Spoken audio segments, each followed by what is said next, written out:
안녕하세요. 여러분께 대학생활 노하우를 알려주게 된 산림과학부 18학번 이한나입니다.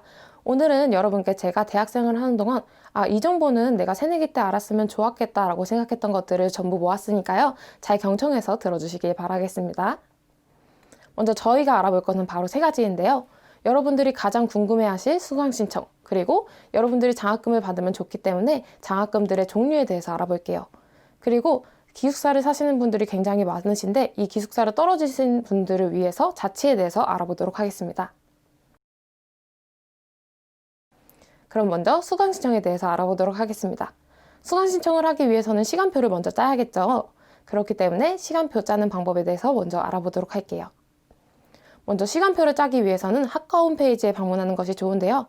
왜냐하면 학과 홈페이지에 방문하게 되면 교과 과정과 졸업 요건을 확인할 수 있어요.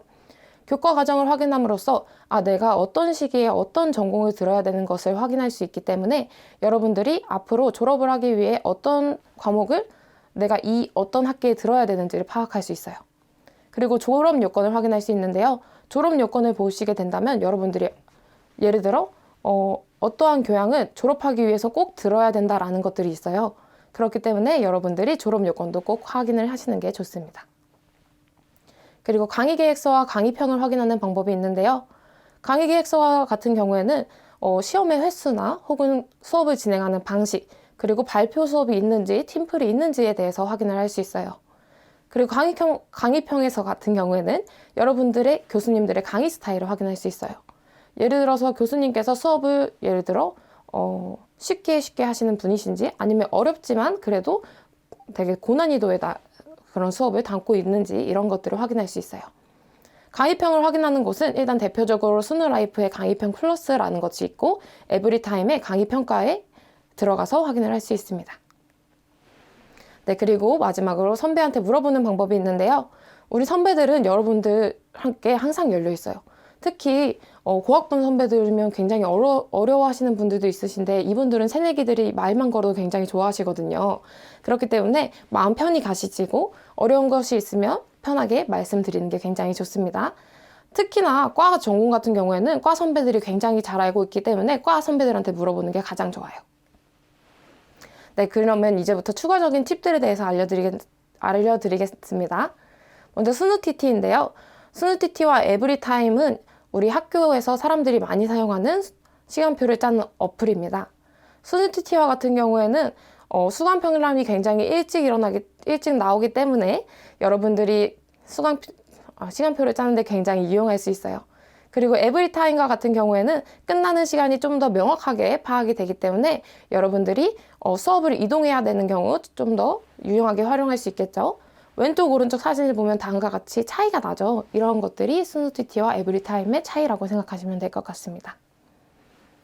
네, 그리고 스누TT와 같은 경우에는 그 수업 같은 것을 클릭을 하면 바로 강의평가 연결되어 있는데요. 그렇기 때문에 여기 강의 계획서를 눌러주시게 된다면 여러분들이 강의 계획서를 바로 확인을 할 수 있게 됩니다. 그리고 에브리타임 같은 경우에도 강의 계획서랑 강의평들을 바로 확인하실 수 있기 때문에 수업을 딱 클릭을 하고 그 밑에 있는 빨간 부분을 눌러주시면 여러분들이 확인을 할 수 있어요. 그리고 오른쪽 같은 경우에는 여러분들이 어떤 수업을 검색을 하게 되면 그 밑에 다문 강좌와 그 정원이 뜨게 되는데요. 정원과 다문을 확인함으로써 경쟁률을 조금 어느 정도 파악할 수 있겠죠. 네, 그리고 여러분들이 수강 신청을 하기 전 시간표를 짤 때 가장 먼저 파악해야 되는 것들이 있어요. 먼저 강의 동간의 거리를 확인하셔야 되는데요. 우리 학교가 굉장히 넓죠. 그렇기 때문에 저희가 수업과 수업 사이 이동하는 시간이 15분이 있는데요. 예를 들어서 경영대에서 공대를 이동하게 되는 경우에는 이 15분 사이 동안 절대 이동을 할 수 없어요. 그렇기 때문에 이 강의 동간의 거리가 우리가 이동할 수 있는 거리인가를 확인을 하셔야 합니다. 그리고 우리 학생들이 수강 신청을 할 때 대부분 다 성공할 거라 생각을 하지만 한두 개는 실패를 할 수가 있기 때문에 실패했을 때 이 수업을 어떤 과목으로 대체할지에 대해서 미리 준비를 해두는 것이 좋습니다. 그리고 꿀강들만은 넣지 않는 것을 추천드릴게요. 꿀강들은 대부분 1픽이기 때문에 여러분들이 확인하지 않고 꿀강들만 넣었으면 예를 들어 한 개만 잡고 나머지를 다 못 잡는 경우가 생길 수 있기 때문에 그런 것들을 조심을 하길 원할게요. 그리고 혹시나 이 수업이 예전과는 다르게 갑자기 꿀이 아니라 예를 들어 굉장히 어려워졌을 경우도 있기 때문에 그러한 경우가 생겼지는 않았는지 꼭 확인을 하시길 바랄게요. 그리고 이건 제 사소한 꿀팁인데요. 점심시간에 넣거나 혹은 아침 수업을 지향하고 공강을 챙기길 바랄게요. 여러분들이 아직 졸업하신 지 별로 안 돼서 뭐 8시 수업, 9시 수업 쉽지라고 생각할 수 있지만 대학생활을 하게 되면 11시 수업도 사실 가는 것이 힘들 수 있기 때문에 1학년 때는 우리 아침 수업은 조금 빼두는 것을 지향할게요. 그리고 점심시간에 넣어두는 거는 여러분들의 삶의 질을 위해서 꼭 추천을 할게요. 그리고 신입생 세미나나 대학원 같은 경우에는 신입생들밖에 신청이 안 돼요. 1학년 같은 경우에는. 그렇기 때문에 우리 여러분들이 1학년 때 들어두는 게 앞으로 졸업을 하기 위해서 좋겠죠. 그렇기 때문에 1학년 전용 강좌들은 1학년 때 미리 들어두는 것을 추천할게요. 그리고 이런 말이 있는데요. 수강 신청이 여러분들의 한 학기를 결정한다. 이처럼 우리 수강 신청이 우리 여러분의 한 학기에서 엄청난 큰 역할을 한다는 걸 알 수 있겠죠. 그렇기 때문에 성공하는 수강 신청 방법에 대해서 알아볼게요. 먼저 예비 수강 신청 날과 수강 신청 날짜를 확인을 하셔야 되는데요. 수강 신청 날은 다음과 같이 2월 25일로 여러분들이 이날에 수강 신청을 하게 될 것 같습니다. 그리고 2학기부터는 여러분들 우리 학번에는 홀수와 짝수가 있다는 거 아시고 있나요? 그렇기 때문에 홀수년도에는 홀수년도가 첫째 날 하고 둘째 날에 짝수학번이 하는 등 2학기부터는 수강 신청하는 방법이 조금은 바뀌게 된다는 점도 알아두시면 좋을 것 같아요. 그리고 수강 신청하는 방법에 대해서 구체적으로 좀 더 알아보자면 먼저 첫 번째, UTCK나 네이비즘 그리고 네이버 시계를 활용하는 것이 좋습니다. 여러분들 정확하게 000초에 해야지 성공할 확률이 높겠죠. 그렇기 때문에 다음과 같은 것들을 깔거나 혹은 검색을 해서 사용을 하셔야 됩니다. UTCK는 프로그램이기 때문에 네이버에 검색해서 다운을 받으셔야 되고 네이비즘이나 네이버 시계 같은 경우에는 인터넷에 검색을 하면 홈페이지로 띄워서 확인할 수 있습니다. 네, 그리고 각각 인기 순서에 따라서 어떤 것부터 먼저 수강 신청을 할지에 대해서 미리 순서를 정해두셔야 되는데요. 이거는 선배님께서 굉장히 잘 알기 때문에 아까 말했던 것처럼 선배님께 꼭 연락을 해주시는 걸 추천드릴게요. 그리고 우리 수강 신청하기 전날에 미리 광신 강좌의 수업을 더 넣어두는 게 좋습니다. 왜냐면 광신 강좌에 들어가게 되면 우리가 넣어둔 수업들이 짜라락 뜨기 때문에 한 번에 수강 신청을 할 수 있어요. 하지만 이걸 꼭 하루 전에 넣어야 되는 거는 당일날에는 여러분들이 많은 사람들이 들어오기 때문에 이러한 특이적인 활동 같은 것들을 제외를 시켜버리더라고요. 그래서 당일에는 이것을 넣는 것이 불가능하기 때문에 꼭 수강 신청 하루 전에 넣어두는 것을 추천드릴게요. 그리고 만약에 수강 신청을 실패했을 경우에는 초안지를 이용하는 방법이 있는데요. 초안지라는 거는 여러분들이 강의 정원이 다 찼지만 이 학생들을 받아주겠다라는 거예요. 그렇기 때문에 메일로 혹시 초안지를 받아주실 수 있는지 미리 한번 여쭤보시는 것도 좋은 방법이 될 수 있습니다. 근데 수업을 듣다 보니까 이 수업이 나랑 맞지 않는 것 같다라는 생각이 들었을 수도 있어요. 그랬을 경우에는 우리가 할 수 있는 방법이 두 가지가 있어요. 먼저 수강 신청 변경 기간에 내가 맞지 않는 수업을 버리고 다른 수업을 채우는 경우가 있거든요. 근데 이러한 방법이 가장 좋은 방법이에요. 왜냐면 우리가 18학점을 수강 신청할 수 있는데 예를 들어 우리 드랍을 하게 된다면 이 수업이 아예 없어지는 거거든요. 그렇기 때문에 다른 수업을 채우지 못하게 되기 때문에 예를 들어 한 수업을 드랍을 했으면 15학점밖에 여러분들 수강을 하지 못한 거예요. 그렇기 때문에 이게 꾸준하게 쌓이게 되다 보면 여러분들의 졸업이 조금 늦어질 수 있어요. 그렇지만 수강 신청 변경 기간에 수업을 버리고 다른 수업을 넣으면 여러분들이 다시 18학점을 채울 수 있겠죠. 그렇기 때문에 수강 신청 변경 기간이 개강일로부터 일주일이기 때문에 이 기간을 잘 기억하셔야 돼요. 그리고 졸업이 늦어질 것 같으면 우리 계절학기를 들을 수 있는데요. 계절학기의 경우 여름학기에는 9학점 그리고 겨울학기에는 6학점까지 수강할 수 있어요. 하지만 이 계절학기를 하는 동안에 다른 사람들은 뭐 대외 활동을 하거나 동아리 활동을 하거나 다양한 활동을 할 수 있기 때문에 정규학기에 많은 학점을 들어두고 계절학기를 듣지 않고 다른 여러 가지 활동을 하는 것을 추천드릴게요. 근데 만약에 나는 이 수업 좋은데 이 수업이 너무 어려워서 포기하는 거라면 포기하지 않았으면 좋겠어요. 왜냐면 우리 CTL에서 예를 들어서 다양한 프로그램을 하고 있는데요. 다음과 같은 프로그램을 하고 있기도 하고 멘토링 프로그램을 아마 학기 중에는 모집을 하거든요. 그런 것들을 이용을 하면 여러분들이 좀 더 공부에 도움을 받을 수 있기 때문에 버리지 않고도 잘 수업을 이끌어 나갈 수 있어요. 그리고 추가적으로 스누온이라는 것이 있는데요. 스누온이라는 것은 우리 학교에 뭐 예를 들어 수학 및 연습이라든가 물리학 이러한 강의들을 인터넷 강의로 만들어 둔 거거든요. 그렇기 때문에 이러한 강의를 수강 신청을 해서 들어보는 방법도 있으니까 여러분들이 이러한 것들을 잘 활용을 하셨으면 좋겠습니다. 네, 그러면 여기까지 수강 신청에 대해서 알아보았습니다. 네, 그럼 지금부터는 장학금에 대해서 알아보도록 하겠습니다. 장학금은 앞에 보이시는 것처럼 크게 세 가지로 나뉘어질 수 있는데요. 먼저 한국장학재단에서 신청하는 국가장학금, 그리고 여러분들 마이스는 홈페이지 가입하셨죠? 그 마이스는 홈페이지에서 신청할 수 있는 교내장학금, 그리고 외부장학금이 있는데요. 외부장학금 같은 경우에는 여러 가지 외부 재단들에서 시행하기 때문에 각 단과대나 혹은 과 홈페이지에 올라와 있기 때문에 그것을 참고하시면 될 것 같아요. 그러면 지금부터는 각각 어떻게 신청해야 되는지에 대해서 알아보도록 할게요. 먼저 국가장학금인데요. 먼저 한국장학 홈페이지에 들어가시면 됩니다. 그리고 다음에 빨간색 보이는 부분이 있죠. 저기 부분에서 아무거나 클릭하셔도 돼요. 그러면 클릭을 하시면 밑에 있는 사진처럼 뜰 거예요. 그러면 이 사진 오른쪽에 보시면 통합 신청하기가 있죠. 통합 신청하기를 꾹 눌러주시고 정보를 입력해 주시면 신청이 이루어지게 됩니다. 네, 그리고 다음은 교내장학금인데요. 교내장학금 같은 경우에는 우리 마이스는 홈페이지에서 학사 정보 그리고 장학 신청을 선택하시면 돼요. 그러면 저 빨간색 부분이 있죠. 저 부분을 클릭을 하시게 되면 여러분 신청 가능 목록이라는 게 나와 있을 거예요. 그러면 그 신청 가능 목록 오른쪽 부분에 보면 신청하기 버튼이 있거든요. 그러면 거기에 눌러셔가지고 우리 여러분들이 왜 장학금을 받아야 되는지 간단한 이야기 그리고 관련 정보만 입력하시면 바로 신청이 됩니다. 근데 우리 외부 장학금 같은 경우에는 조금 다르게 진행될 수 있는데요. 외부 장학금은 외부 재단에서 진행이 되기 때문에 일괄적으로 진행이 되지 않아요. 그렇기 때문에 여러분 단과대 홈페이지에 저기 장학 알림을 들어가시면 돼요. 장학 알림을 들어가면 이제 다양한 장학금들이 뜨는데요. 그중 여러분께 알려주고 싶은 거는 두 가지가 있는데요. 이 두 가지 같은 경우에는 신입생 대상으로만 모집을 해요. 그렇기 때문에 여러분들이 지금 상태에서만 받을 수 있어요. 그렇기 때문에 이렇게 크게 두 가지 장학금이 있거든요. 운용장학금이랑 광주시민장학금이 있어요.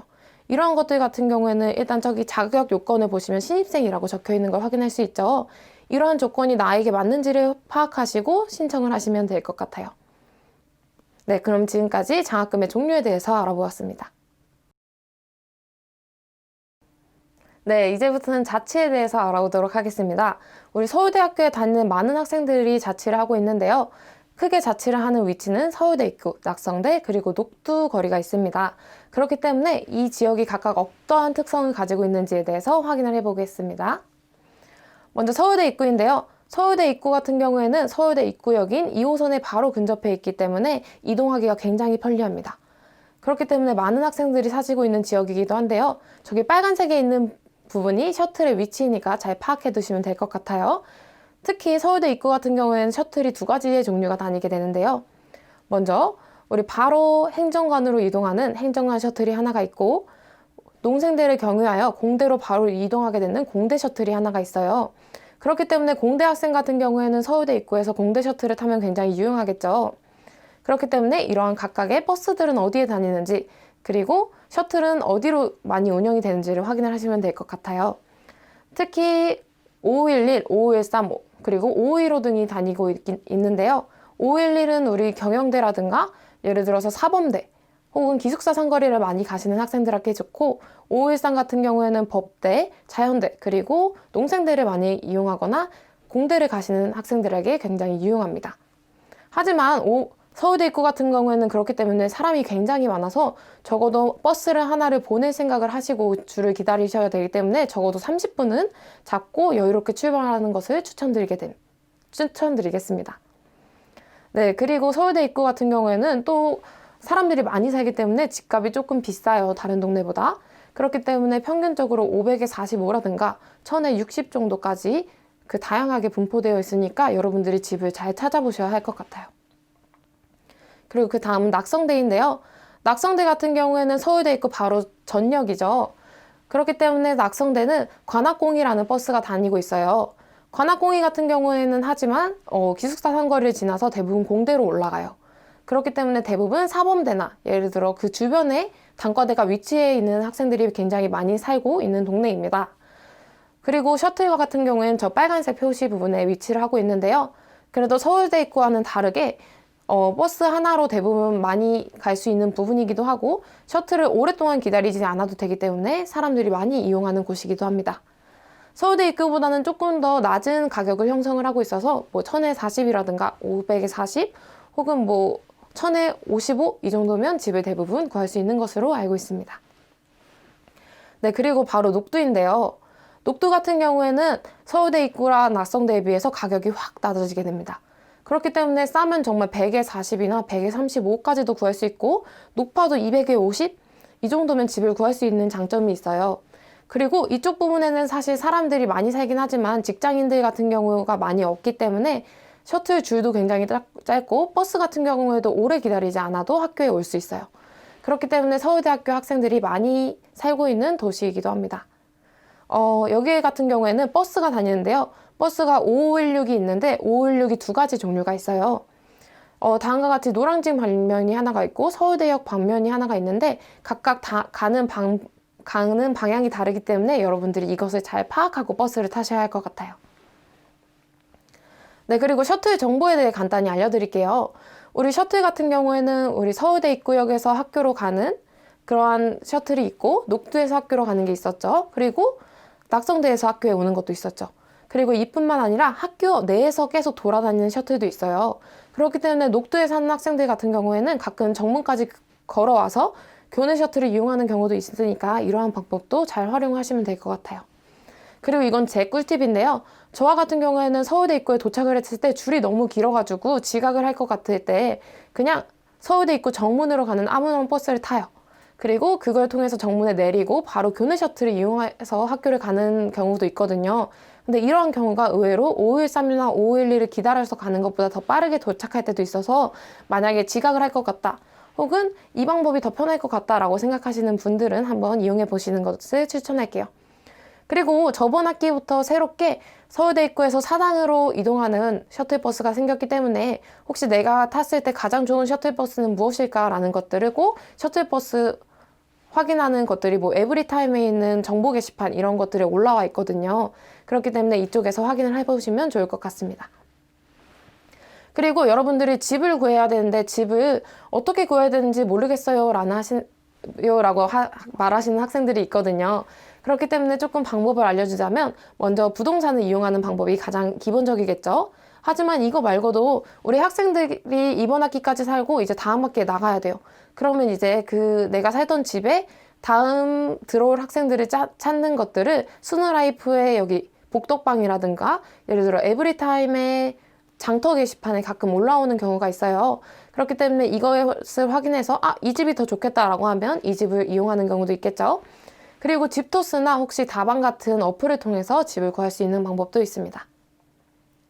네, 그리고 이거는 굉장히 꿀팁인데요. 우리 지방에서 올라온 학생들이 굉장히 많을 텐데 그 지방에서 올라온 학생 중에서 다음과 같은 조건을 충족하게 되면 여러분들이 이 정책을 이용할 수 있는데요. 바로 LH 청년 임대주택이라는 것입니다.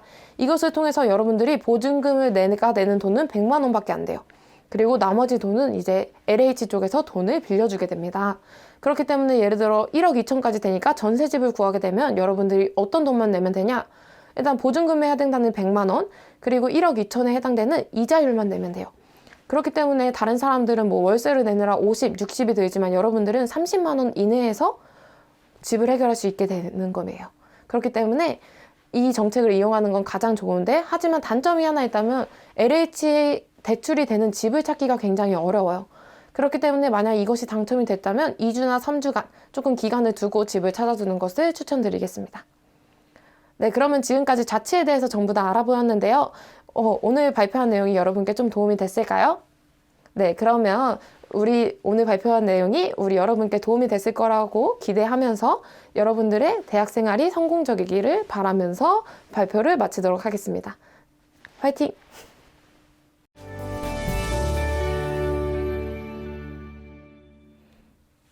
안녕하세요. 저는 에너지자원공학과 16학번 서은진이라고 합니다. 오늘 여러분들에게 두근두근 대학생활이라는 주제로 몇 가지 조언을 해드리고자 이 자리에 나오게 되었습니다.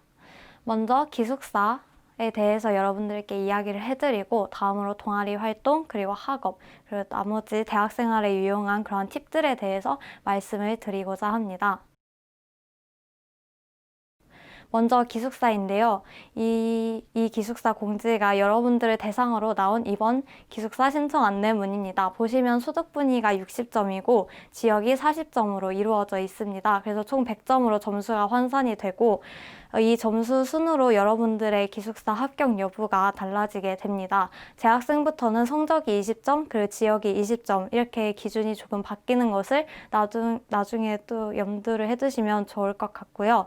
그리고 기숙사 신청 기간은 아직 예정되어 있지만 2월 10일부터 13일까지입니다. 여러분들 꼭 기억을 해두시고 기간을 놓치지 말고 기숙사 신청을 하시면 좋을 것 같습니다. 그리고 기숙사에 합격을 하시면 제출해야 하는 서류가 몇 가지가 있는데 그 중에 가장 중요한 것이 건강진단서입니다. 건강진단서는 건강진단서라고 써져 있는 것 외에 소견서나 다른 서류들은 건강진단서로 인정이 되지 않습니다. 따라서 꼭 흉부 엑스레이 항목을 포함하고 있는 건강진단서 서류를 미리미리 준비를 해두시는 것을 추천을 드립니다. 다음으로 학부생들이 살 수 있는 기숙사는 921동부터 926동까지가 먼저 있는데 이 건물들은 2인 1실이고 층마다 공동 샤워실과 화장실이 있습니다. 그렇기 때문에 여러분들이 따로 샤워실이나 화장실을 청소하지 않아도 된다는 점에서는 굉장히 장점을 가지고 있다고 볼 수 있습니다. 하지만 건물 자체가 되게 낙후되어 있고 바닥이 보일러가 되지 않는다는 점에서는 조금 힘들 수도 있습니다. 그리고 919동은 2인 1실이 총 3개가 이루어져 있고 거실도 있고 냉장고와 세탁기와 그리고 샤워실과 화장실이 그 방에 구비가 되어 있는데 6명이서 하나의 화장실과 샤워실을 쓰기 때문에 시간이 많이 겹치거나 하면은 조금 충돌이 일어날 수도 있다는 점이 하나의 단점이라고 볼 수가 있습니다. 그리고 906동은 2인 1실로 이루어져 있고 그 안에 냉장고와 화장실, 샤워실이 다 구비되어 있습니다. 학부생의 입장에서는 가장 좋은 기숙사라고 볼 수 있는데요. 다음으로 915동과 916동은 글로벌 생활관이라고 해서 2019년에 완공된 아주 최신의 건물인데요. 906동과는 매우 비슷한 구조이지만 1인실이 총 4개로 이루어진 방이 있다는 점에서는 약간 특징 지어질 수가 있습니다. 그리고 외국인과 내국인의 비율이 60대 40으로 외국인의 룸메이트를 만날 수 있는 가능성이 높다는 점이 또 915동과 916동의 특징 중에 하나라고 보실 수가 있습니다. 신입생 때는 랜덤으로 기숙사가 배정이 되지만 재학생부터는 자신이 원하는 기숙사를 선택을 할 수가 있어요. 그렇기 때문에 이 점을 유의하셔서 어떠한 기숙사가 자기에게 맞는지를 잘 고민하셔서 신청을 하시면 좋을 것 같습니다. 그리고 저희 학교는 기숙사 관리비에 식비가 포함되어 있지 않습니다. 그렇기 때문에 식사를 따로 해결을 하셔야 되는데 919동 학부 기숙사 식당이 있고 대학원 아워홈 식당이 있고 올리브 그린이라는 외부 업체에서 운영하는 식당이 있고 그 외에 CU나 GS 같은 편의점들이 위치하고 있습니다. 그렇기 때문에 여러분들의 기호에 맞게 각자 식사 시간에 맞춰서 가서 식권을 구매하셔서 식사를 하시면 됩니다. 근데 여기서 꿀팁을 드리자면은 후불 교통카드 기능이 있는 카드를 저희 학교 식당에서 등록을 해 놓을 수가 있습니다. 그래서 그 카드를 등록을 해 놓으면은 바로 결제를 하고 식사를 할 수 있습니다. 그렇기 때문에 여러분들도 이제 개강을 하시면은 뭐 기숙사 식당도 좋고 학생회관 식당이나 자연식당 등에 가셔서 후불 교통카드 기능이 있는 카드를 등록을 해 놓으시고 바로바로 카드로 결제를 하면서 식사를 하시면 좋을 것 같습니다. 그리고 기숙사에 다양한 동아리나 자취회 등이 있는데 이러한 활동을 하게 되면은 나중에 기숙사를 신청할 때 어느 정도 TO가 할당되기 때문에 조금 유리한 면이 있습니다. 그래서 기숙사에 붙고 싶은 친구들이 있다면 기숙사 동아리나 자취회 등 여러 가지 활동을 참여를 해보시면 좋을 것 같습니다. 그리고 기숙사에 되게 다양한 편의 시설들이 있는데 세탁소와 코인 노래방, 택배 취급소가 있습니다. 택배 취급소는 점심시간에 저희들이 생각하는 것보다 조금 조금 늦게 2시부터 3시까지 있어서 그 시간을 피해서 잘 택배를 가지러 가셔야 되고, 또 기숙사를 입주할 때 가장 중요한 게 금지된 전열기구 목록을 숙지하는 것입니다. 이런 T자 멀티탭이나 뭐 전원 차단 기능이 없는 고데기 등을 가지고 오면은 벌점을 받을 수도 있고 잘하면 퇴사를 당할 수도 있기 때문에 이 점을 꼭 유의를 하시고 이 목록을 숙지를 하셔서 물품을 챙기시길 바랍니다. 좀 애매모호한 물건이 있다면 일단 가져오셔서 기숙사 동조교님께 허락을 구하고 이 물건이 되는지 안 되는지를 확인한 후에 된다면 사용하시고 안 된다면 다시 집으로 돌려보내시면 될 것 같습니다. 그리고 기숙사에 거주하는 학생들을 대상으로 정말 다양한 행사들이 존재를 하고 있습니다. 그리고 기숙사에 거주하고 있는 학생들에게 우선권이 주어지는 경우가 많기 때문에 이러한 다양한 문화 행사 등에 참여를 하셔서 혜택을 보시면 좋을 것 같고, 또 가장 중요한 것 중 하나가 입주하고 나서 비품을 확인하는 것입니다. 비품을 처음 들어가면 하나하나 다 확인을 하고 그것을 구글 문서로 작성을 해서 조교님께 보내드려야 되는데, 만약 그게 귀찮다는 이유로 대충대충 했다가 나중에 퇴거할 때 뭐 물건에 이상이 생기거나 오염물질이 발견되거나 하면은 여러분들의 보증금에서 그 수리비가 빠져나가게 됩니다. 그렇기 때문에 처음 귀찮더라도 비품 확인을 정말 꼼꼼하게 꼭 해주셔야 되고, 이상이 있다면 미리미리 꼭 사진을 찍으셔서 동조교님께 보내놓아서 증거 사진을 마련해 두셔야 합니다. 그리고 기숙사에서 이제 교통편도 중요하잖아요. 서울대 입구역을 가기 위해서는 관악사 상거리에서 513을 타셔야 되고, 녹두거리나 대학동을 가기 위해선 516번, 그리고 낙성대를 가기 위해선 관악02번 버스를 타시면 됩니다. 지금까지 기숙사에 대해서 알아보았습니다. 이제 동아리 활동에 대해서 알아보도록 하겠습니다. 저희 학교 동아리는 옆에 보이시는 바와 같이 정말 많은 동아리들이 있습니다. 여기에 나와 있지 않지만 더 많은 동아리들이 존재하고 있는데, 크게 보시면 중앙 동아리와 단대 동아리, 과 동아리로 나뉠 수가 있습니다. 중앙 동아리는 학교에서 지원금을 받고 또 학교 건물에서 공식적으로 동아리 방을 얻을 수 있는 그러한 동아리들입니다. 단대 동아리는 단대에서 자체적으로 만들어지는 그런 동아리들인데요. 단대별로 동아리 방이 있는 경우도 있고 없는 경우도 있습니다. 그리고 과 동아리는 공식적인 경우도 있고 비공식적인 경우도 있는데, 주로 학생들이 자체적으로 만들자 해서 만들어진 동아리들이 대부분입니다. 또 동아리의 종류의 특성에 따라서 조금 더 분류를 해보면은 공연을 하는 동아리들, 밴드나 뭐 춤 동아리 등도 있고, 또는 봉사활동에 집중을 하는 봉사 동아리도 있습니다. 또는 운동을 하거나 종교 활동을 하는 등 다양한 동아리들이 존재를 하고 있습니다. 그런데 이렇게 많은 동아리들을 대체 저희가 어떻게 알고 알아서 찾아갈 수가 없잖아요. 그렇기 때문에 3월과 9월 학기 초에 동아리 소개제라는 것이 학교에서 열립니다. 이때는 자연 근처 그리고 행정관 근처에서 동아리들이 부스를 마련해서 동아리를 홍보하는 시간을 갖게 됩니다. 그래서 관심 있는 동아리가 있다면 부스를 쭉 둘러보면서 여기 좀 괜찮은 것 같은데 하면 거기에 가서 동아리 선배들을 통해서 동아리 소개를 들을 수 있고, 또 거기에 관심이 있다면 자기의 연락처를 거기에 넘길 수도 있고, 또는 동아리 대표의 연락처를 받을 수도 있습니다. 그러니까 학기 초가 되면은 친구들과 함께 동아리 소개제에 참여해서 맛있는 간식도 많이 얻어먹고, 그리고 내가 관심 있는 동아리가 나한테 맞는 동아리가 무엇이 있는지 그런 것들을 알아보는 시간을 가지면 좋을 것 같습니다. 보시면 동소제가 작년에도 이렇게 진행이 되었었고, 그리고 저는 개인적으로 서울대학교 공대 밴드인 단풍을 했었는데, 단대 동아리라고 하면서도 사실 단대나 학번을 불문하고 모집하는 경우가 굉장히 많아요. 그렇기 때문에 조금이라도 관심이 있는 동아리가 있다면 그 동아리의 홈페이지를 참고를 하시거나, 아니면 주위에 아는 친구들이나 선배를 통해서 또 동아리의 문을 두들겨 보는 것도 굉장히 좋을 것 같습니다.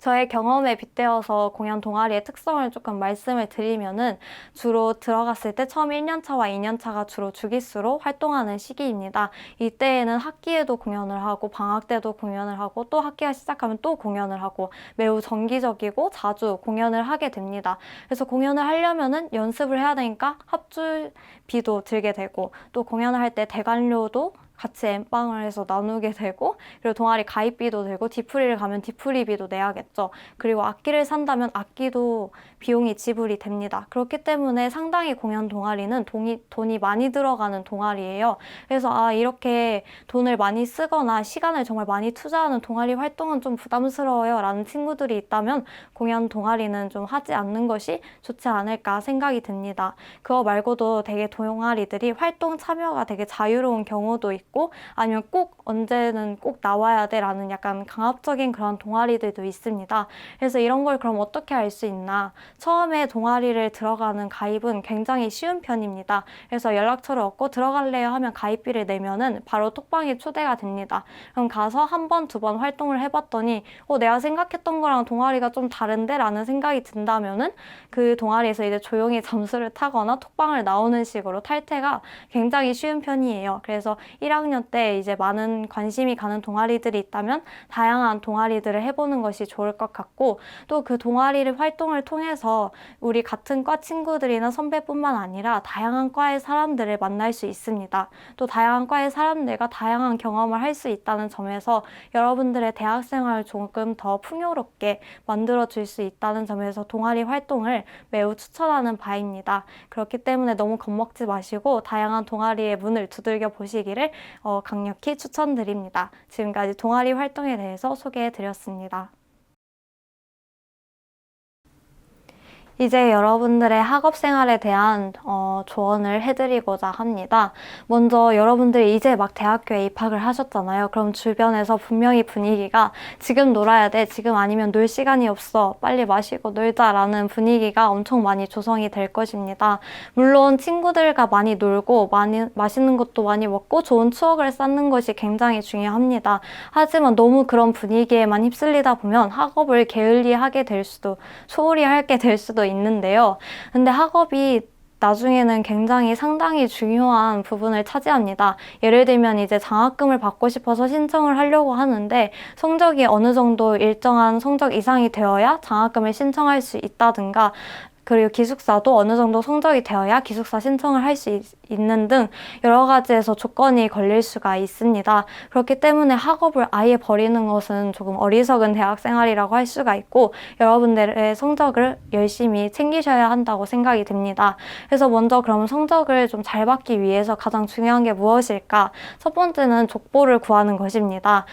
대부분의 교수님들은 이제 그 시험 기출문제들이나 족보들이 돌아다니는 경우가 좀 있습니다. 그래서 가장 좋은 방법은 선배들을 통해서 구하는 건데 선배들을 통해서 대대로 내려오는 그런 기출문제들을 받아서 공부할 때 조금 더 효율적으로 공부를 할 수도 있고 또는 스누라이프 홈페이지에 강의실 플러스 코너에 가시면은 가끔씩 족보가 있는 교양 강의들이 있습니다. 그럼 그런 데에 있는 족보들을 다운을 받아서 이 교수님은 이런 식으로 문제를 내시네 라는 걸 참고하시면은 여러분들이 시험 공부를 하실 때에 조금 더 효과적이고 또 도움을 많이 받을 수 있을 것이라고 생각이 됩니다.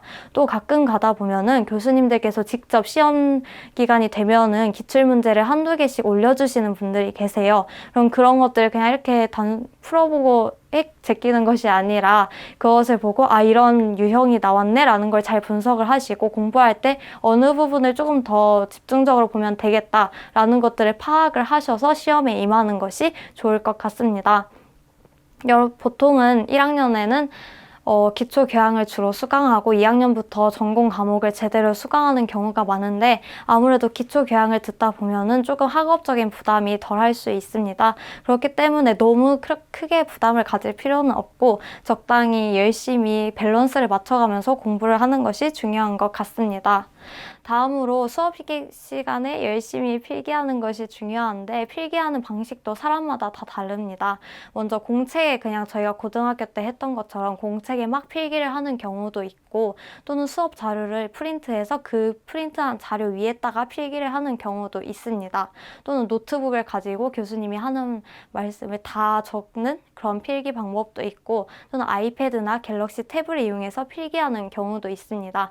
이것은 자기의 스타일에 맞게 필기 방식을 찾아서 공부를 하시면 좋을 것 같고 만약에 수업 시간에 졸 수도 있고 또는 새내기 때 수업을 종종 빠지는 경우도 굉장히 많거든요. 그게 나쁘다라고는 할 수는 없지만 그럴 경우에는 다른 친구에게 녹음을 부탁을 하거나 아니면 다른 친구의 필기 자료를 빌려서 공부를 하시는 것도 좋을 것 같고, 또 너무 졸려서 이 수업을 도저히 들을 수가 없어요 라는 경우는 녹음을 하시는 것을 정말 강력히 추천드립니다. 휴대폰이나 노트북을 통해서 그 수업을 녹음하고 나중에 복습하실 때 다시 들으면서 아, 이때 이런 수업을 했었구나 라고 공부를 하시면 훨씬 도움이 되실 거라고 생각이 듭니다.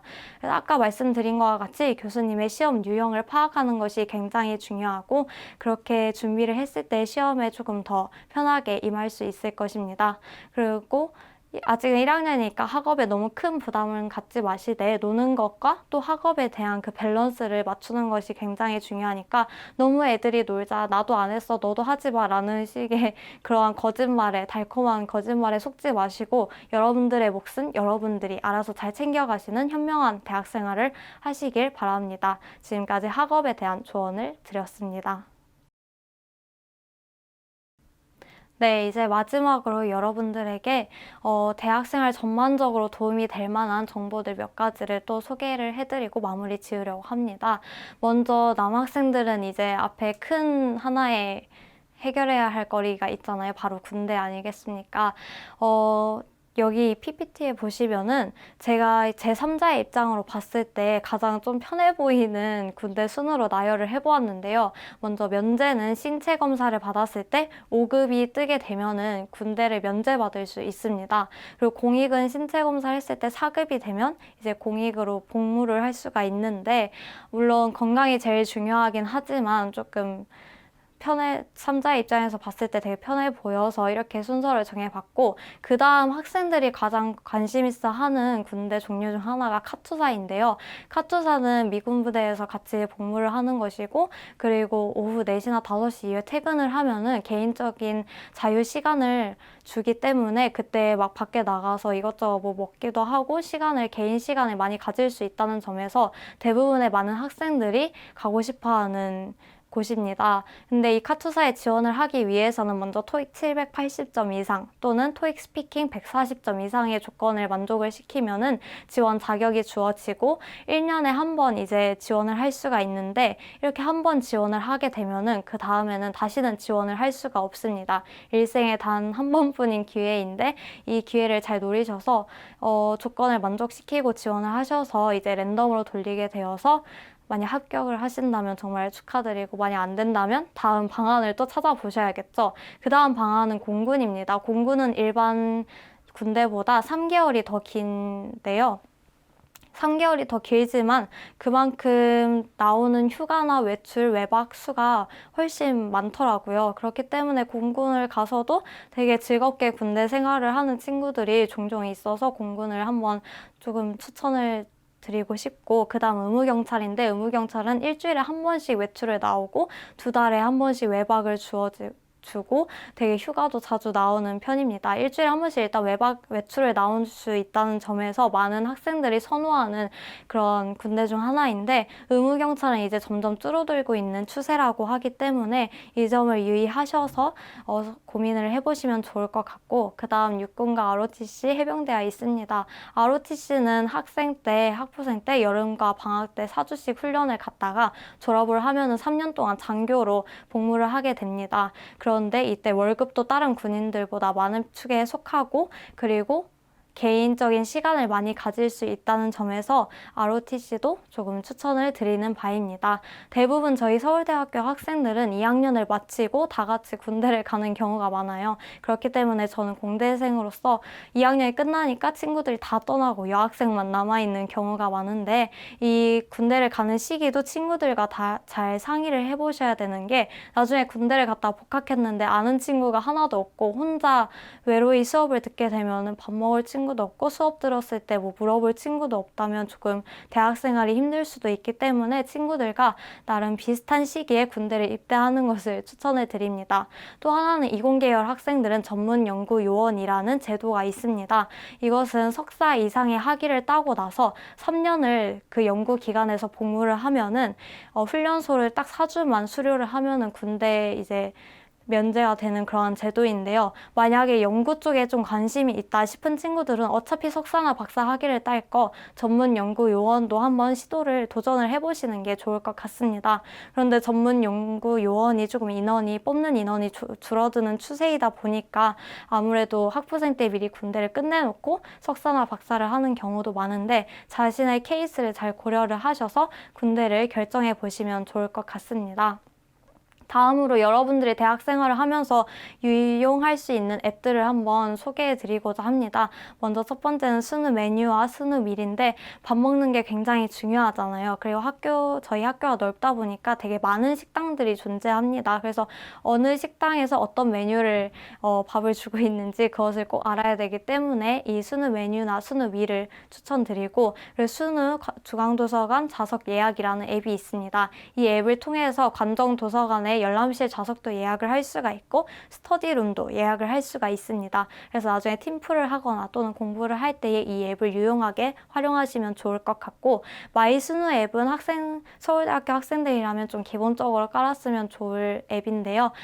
이 앱을 통해서 모바일 학생증도 이제 갖고 있을 수 있고 뭐 성적 확인이나 여기서도 주간 식당표도 확인을 할 수 있고 되게 다양한 활동을 좀 간편하게 바로바로 할 수 있다는 점에서 하나쯤 깔아두면 좋을 것 같다고 생각이 됩니다. 그리고 에브리타임이라는 앱은 정말 많이 유명한데 대학별로 커뮤니티가 있고 또 시간표를 짤 수가 있습니다. 그렇기 때문에 이 앱에 들어가셔서 작년에 기숙사 내가 몇 점이었는데 기숙사 건물 어디가 되었다라는 등의 정보도 얻을 수가 있고 되게 많은 정보들이 존재를 하기 때문에 에브리타임도 한번 여러분들이 잘 활용을 하시면 좋을 것 같습니다.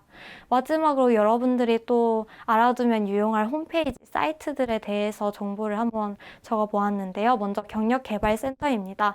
여기서는 공개 채용에 관한 정보들도 올라오고 단기 아르바이트에 관한 내용들도 올라옵니다. 그래서 여러분들이 기업에서 이제 단기 아르바이트를 구하는 경우 이런 경력개발센터 홈페이지에 공지가 올라오는 경우가 많기 때문에 종종 들어가시면은 좀 쏠쏠한 알바 자리들이 나올 수도 있고 나중에 취업할 때도 좋은 정보들을 얻을 수 있습니다. 그리고 도서관 홈페이지는 도서 자료를 예약할 수 있을 뿐만 아니라 논문들을 찾을 수가 있습니다. 거기에 있는 논문들을 프록시 서버로 들어가게 되면은 이제 원문을 바로 볼 수가 있는데 나중에 보고서를 쓰거나 아니면 졸업 논문을 쓰거나 할 때 이 도서관 홈페이지에 가셔서 나에게 필요한 논문 자료를 찾을 때 정말 유용할 것이라고 생각이 되어서 적어보았고, 또 언어교육원이 있습니다. 언어교육원 홈페이지에 들어가시면 각종 외국어 수업들이 열려 있습니다. 그래서 내가 뭐 중국어나 일본어 여러 가지 외국어를 배우고 싶다 하시면 이 홈페이지 들어가셔서 열리는 강의가 무엇이 있는지 확인을 해보시면 좋을 것 같고, 또 저희 서울대학교는 대학원을 진학하고 하려면은 탭스라는 시험을 꼭 보아야 합니다. 근데 탭스 점수가 생각하는 만큼 나오지 않으면은 대학원을 진학할 때도 좀 제약이 걸릴 수가 있어요. 그래서 탭스 강의도 이 언어교육원에서 따로 열리고 있는데 좀 다른 외부보다 좀 저렴한 가격으로 강의도 열리고 또 교수님들의 실력도 좋기 때문에 탭스와 같은 어학 시험을 준비하는 강의도 언어교육원에서 여러분들이 신청을 하고 수강을 하실 수가 있을 것입니다. 또 마지막으로 스누라이프라는 홈페이지인데요. 여기에서는 뭐 자취방을 뺍니다라는 등의 정보도 많이 올라오고 또는 강의 평을 볼 수 있다는 점에서 일단 가장 좋습니다. 그래서 시간표를 짜실 때 스누라이프에 들어가셔서 그 교수님의 강의평을 한번 확인을 해보고 그런 것들을 좀 고려해서 또 시간표를 짜고 수강 신청하면 좋을 것 같고, 그 외에도 과외 정보와 같은 쏠쏠한 정보들이 가끔씩 올라오기 때문에 시간 나시거나 생각나실 때 스누라이프 홈페이지에도 들어가 보시면 좋을 것 같습니다. 지금까지 여러분들에게